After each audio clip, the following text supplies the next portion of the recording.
Well, we got a lot to catch up on. It's been a busy week.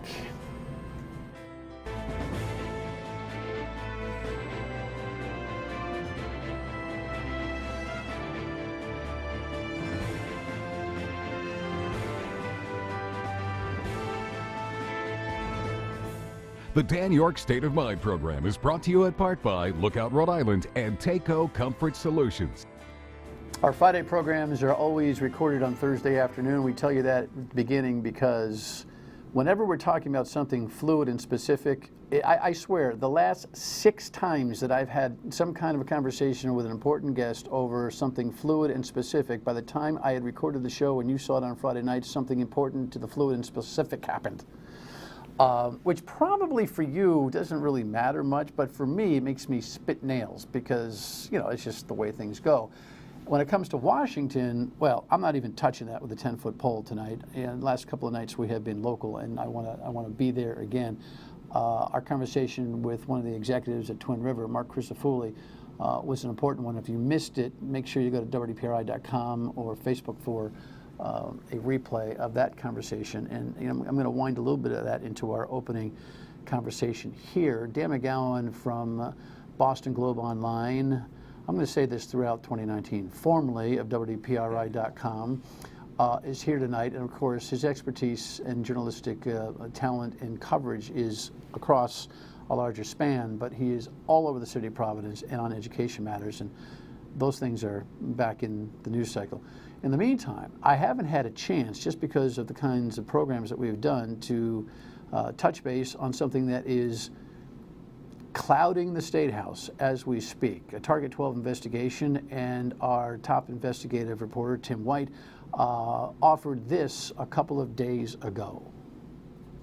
This afternoon, I spoke with an individual who says he testified before the grand jury just yesterday in this case. At issue is a $2,000 campaign mailer that benefited Speaker Mattiello. I've never talked about your family. House Speaker Nicholas Mattiello was in the political fight of his life in October 2016 when his campaign got an unexpected boost. One-time Republican candidate Shauna Lawton sent a mailer endorsing Mattiello, a Democrat. A stunner. This was Lawton on the program Dan York's State of Mind just weeks earlier. Mr. Mattiello, my opponent, is not listening. He's a bit out of touch. Text messages later revealed Mattiello aides Matt Jerzyk and Jeff Britt helped coordinate the mailer, a violation of campaign finance law. A Board of Elections investigation, however, found no evidence that Mattiello personally coordinated with Lawton. Top Republicans weren't buying it. There's no chance that the Speaker did not know what his campaign staffers were doing. Now, Target 12 has learned a grand jury is hearing testimony to determine if any crimes were committed. Attorney General Peter Nerona's office wouldn't discuss grand jury activity, but confirmed the Board of Elections case remains under review.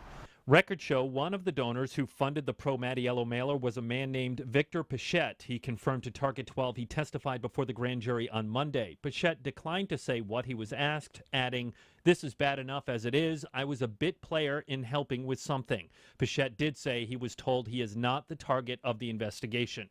Target 12 also confirmed former Mattiello aide Jeff Britt is now being represented by former U.S. Attorney Robert Correnti. Correnti says he is just getting up to speed on the case, but he did say Britt has not been called before the grand jury. There is no timeline for how long the grand jury process will take. Once they are done gathering evidence, the grand jury will likely have to decide whether to level criminal charges. Well, it's interesting, and since then Tim updated a second Target 12 story, where am I? I guess I'm over here, that Ms. Lawton had lawyered up. Now, whether she is being summoned to the grand jury or not is nothing that we can say or know on the record, but seems to me that she would be next in the queue. Yeah. Right? You have to assume that anyone that talks to the Board of Elections, last year, 18 months ago, will end up before the grand jury at some point, right? Yeah. Welcome, by the way. Good to see you. Good to see you. I'm not sure that Jerzyk or Britt, two operatives who are well known to the state newsmaker community, I don't think they testified in front of the Board of Elections. In fact, there was an avoidance there. So it'll be interesting as to whether they end up with grand jury subpoenas or the like, but this is kind of an interesting story in multiple fashions. $2,000 is chump change. Nothing. Right. It's chump change. Right. It's nothing. So chasing former fledgling candidates or even political operatives for $2,000 right. is unheard of. Bizarre. I mean, it is. Unheard of. Right. That's right. So one only has to suggest that the Attorney General has a specific interest in the Speaker of the House. Your thought? Yeah, I mean, I think that's a fair point. I mean, it's kind of like a duh factor. Anybody watching this going, gee, Dan, you're a real rocket scientist. But understand, all these other big players are all formulating a story or not. Right. To indict the Speaker of the House. That's right. I mean, if this is let's pretend this is not the Speaker of the House. If this is, some random city council race in Providence where a couple of people send out a mailer and they almost certainly leave it at the Board of Elections, and even though the exactly. Board of Elections may not have done their incredible diligence on this thing, it ends up being, and by the way, people get mad and they say, oh, they should have come down harder, all that kind of thing. So, it's entirely possible that you've got a new AG in there. Maybe they want to show some force, but I think you're right. I mean, this would not be the case. This would not be an issue if it were anyone, maybe not anyone other than the Speaker, but the Speaker gives you a shine. Remember, Peter Nerona, he, as the U.S. Attorney, one of his major accomplishments was putting Gordon Fox, the former Speaker, in jail. I think he understands what it means to send a message to the biggest players, right? Because if they'll take down the biggest players, then it could trickle down to, the small timers. So I don't want to get ahead of the story because this may just end up fizzing. Sure. It just may, and I'm not here to indict the Speaker of the House. Gosh knows he and I have had our agreements and our pretty vicious battles. But I would say that you'd never see this with Peter Kilmartin, the former Attorney General. You would never see this. Yeah. Hackarama. And this guy, Nerona, which is why I was bullish on his election and why I think the deck was cleared when he said he was interested, is already established, like you say. I completely agree. For a white-collar and political corruption nose antenna. And whatever was true or not true with Peter Kilmartin or past attorneys general, what Peter Nerona has the benefit of is coming in with a clean slate. This is a guy who was the U.S. Attorney.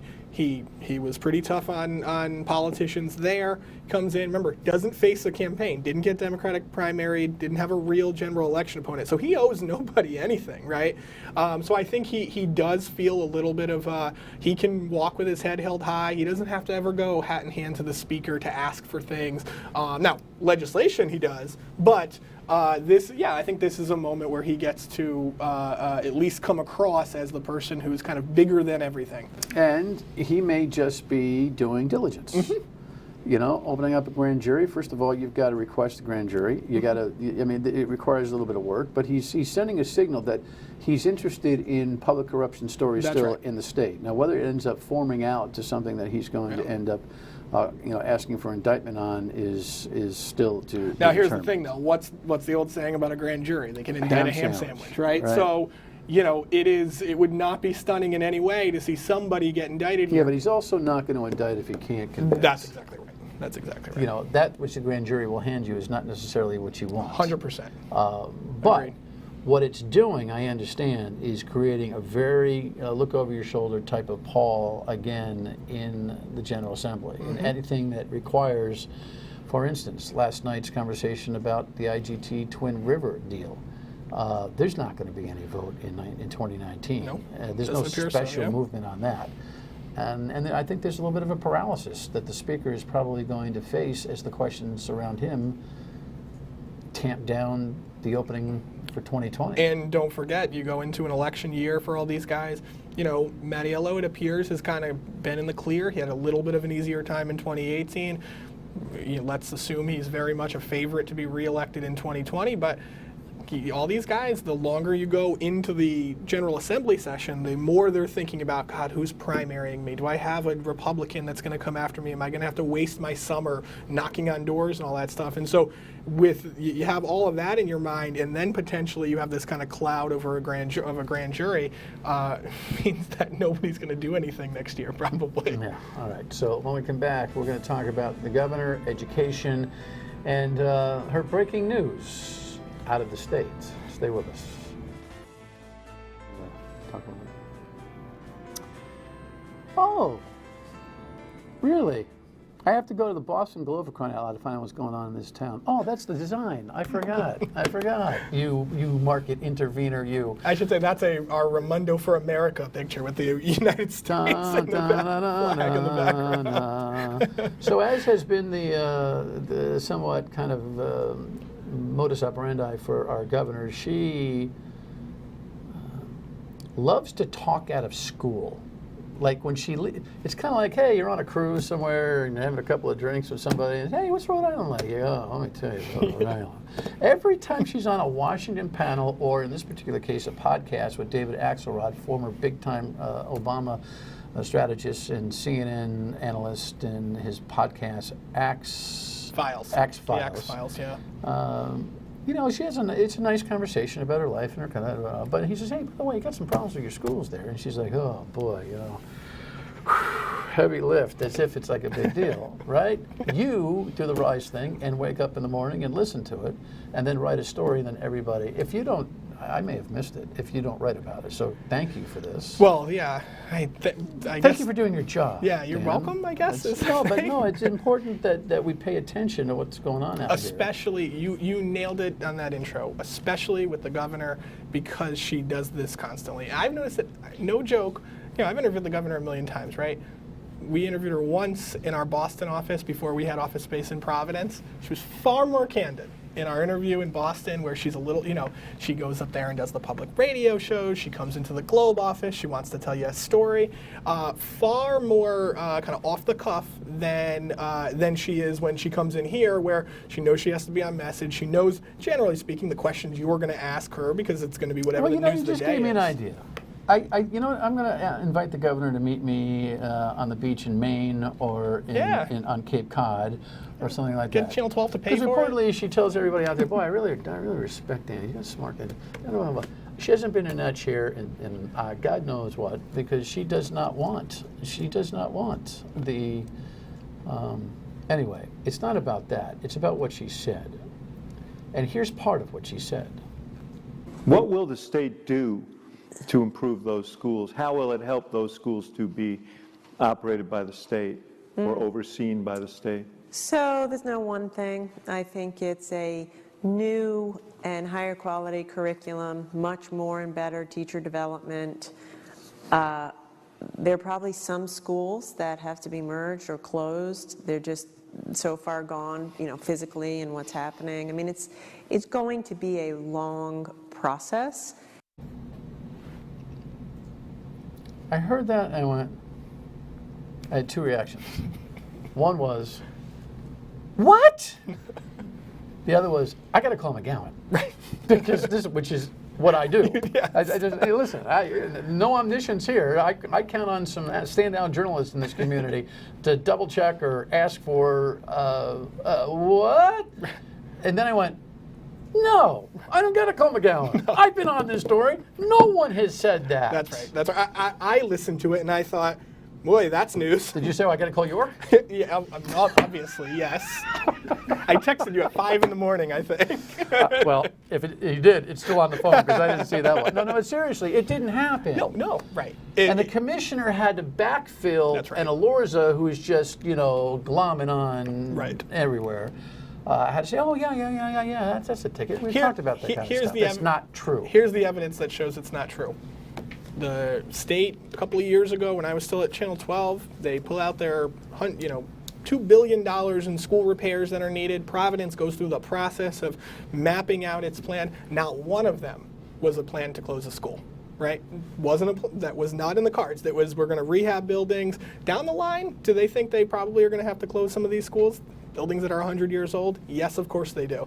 But this was not part of the plan. It was not all summer long when you and I must have talked 10 times about what they're going to do and the physical condition of these schools. Never was it talked about. And that's the point. It's not like the physical conditions of the schools have them in front and center with the Johns Hopkins report, the squalor that was at least anecdotally offered as the kind of thing that got everybody fired up. I mean, test scores are something that we've been conditioned to hearing about. The squalor is where everybody kind of goes, okay, well, that's too much. That's right. And I've asked continually, every public official I can see or get my hands on here, where's the audit report for every school building? Where's the maintenance issue report for the teachers, the students, the parents to be able to check on? None of that has ever been produced for the schools. I've asked ad nauseum for it to be on a bulletin board so you can see, so you would know. Charlie Lombardi broke a story with me a few weeks ago when he said his Maryville Elementary School is available for lease, and there was some discussions with some officials in the city of Providence for one of the schools to send north to North Providence. But other than that, there has been no discussion of that. And why is it important that she said it there and not here? Well, to you, is it just that, sorry, she told David Axelrod? I think it's a nonchalance and again a kind of casual governance approach, which has cost her the kind of performance that she ought to be able to get done and doesn't. Well, here's the bottom line, right? So we all in a moment when the governor talks to you and you have a story, I'm mad because she didn't talk to me, right? There's a little bit of the territorial part of this, but let's be honest. Nobody heard that podcast in the state of Rhode Island. Nobody.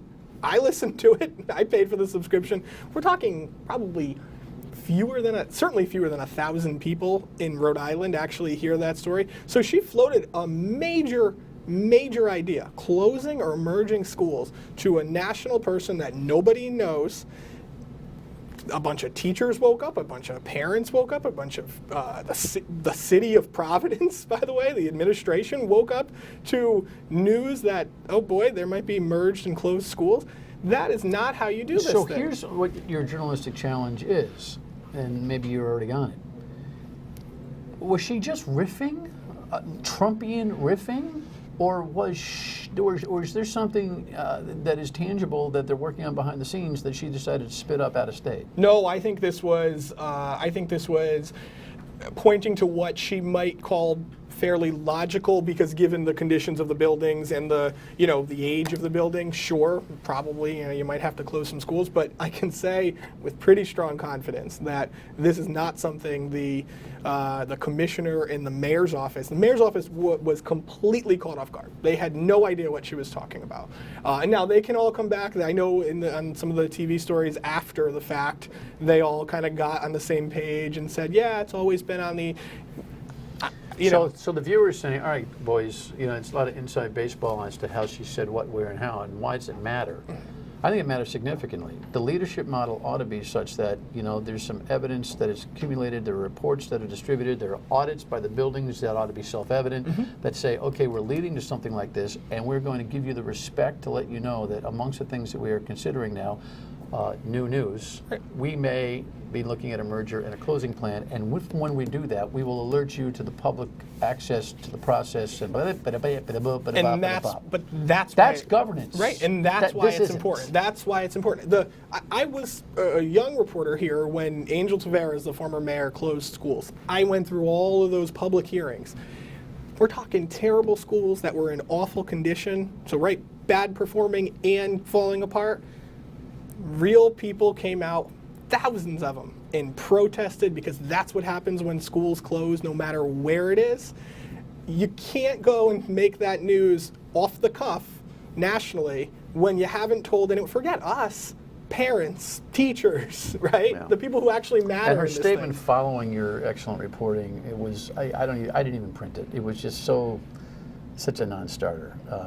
Anyway, other than that, conditions of schools, any minute now, the commissioner appoints a superintendent, or not any minute? No, I mean, not any minute. I think today, Friday, you tape on a Friday, there will be some sort of announcement of what the final order of the school takeover will look like. But again, don't mistake it. It's not done yet. Here's every plan, here's everything we're doing. That's basically the formality of the custody of the schools to the state Department of Education will be done by what date?